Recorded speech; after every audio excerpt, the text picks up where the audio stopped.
最近美國債市出現咗一個幾值得留意嘅變化，而呢件事可能唔單止影響美國債券，仲會影響埋美元、黃金，甚至乎今年下半年全球資產嘅定價。焦點就喺美國財政部嘅國債回購計劃入邊，市場上有人將佢形容成另一種 QE， 甚至話美國政府開始出手壓低長期嘅債息。但我個人覺得呢啲講法有少少過度簡單化。首先要搞清楚一樣嘢。Treasury buyback 同 Fed QE 其實係兩回事嚟嘅。QE 係聯儲局透過擴張資產負債表買入債券，直接影響金融體系嘅流動性。但今次做回購嘅係美國財政部，而財政部本身亦需要融資，所以佢回購市場上部分舊有嘅國債嘅同時，整體融資需求仍然係需要透過發行其他國債去滿足嘅。換句話嚟講，呢一個係更加接近一個債務結構同市場流動性管理嘅工具，而唔係傳統意義上嘅放水。而最新嘅安排之下，美國財政部未來一季計劃最多回購大約380億美元，主要係用嚟改善市場流動性嘅非最新發行嘅國債。另外亦有較短年期嘅國債嘅現金管理回購。所以第一個結論係唔好一見到 Treasury buyback 就當咗成為係 QE。但咁樣係咪代表成件事完全唔重要呢？咁我覺得又唔係嘅。但真正值得留意嘅係美國政府點樣管理未來龐大嘅融資需求，同埋市場對長年期美債要求幾高嘅風險溢價。因為美國好多融資產品，包括 mortgage， 即係按揭利率，都會受到長年期國債孳息率影響嘅。如果長債息喺長時間維持喺高水平，企業融資、樓市同埋整體嘅金融市場環境都會受到壓力。所以從政策角度嚟睇，政府當然唔會忽視長債市場嘅流動性同融資嘅成本。但問題就嚟啦，如果財政部希望維持一個運作順暢嘅債務市場，同聯儲局控制通脹，兩者有冇可能出現一啲張力呢？喺最新一次 FOMC， 聯儲局將利率維持喺 3.5 厘至 3.75 厘。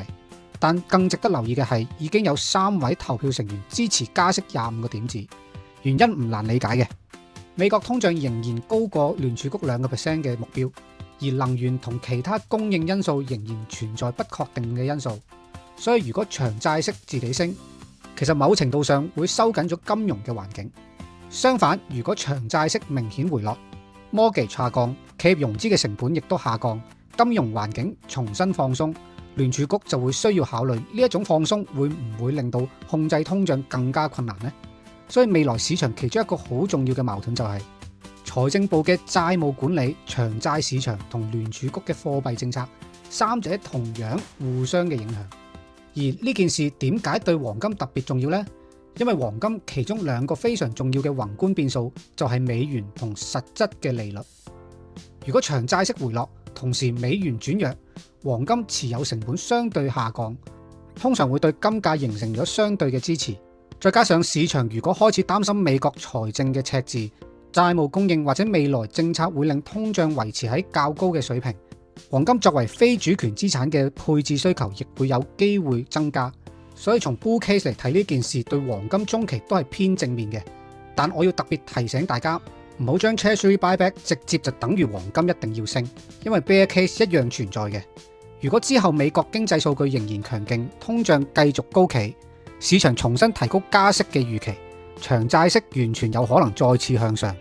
到時實際利率上升，美元亦可能重新轉強，反過嚟對黃金造成壓力。另外，如果今次債息下跌主要係短線倉位調整，而唔係長期基本因素改變，市場之後亦可能會重新測試長債息嘅高位。所以我反而覺得今次最重要唔係估阿 Bessent 可唔可以控制到呢個債息，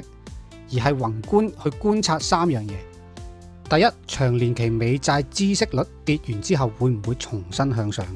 第二，美元係短線回調定係開始形成咗一個更明顯嘅弱勢呢？第三，黃金面對債息同美元變化之後，能唔能夠守住突破嘅結構呢？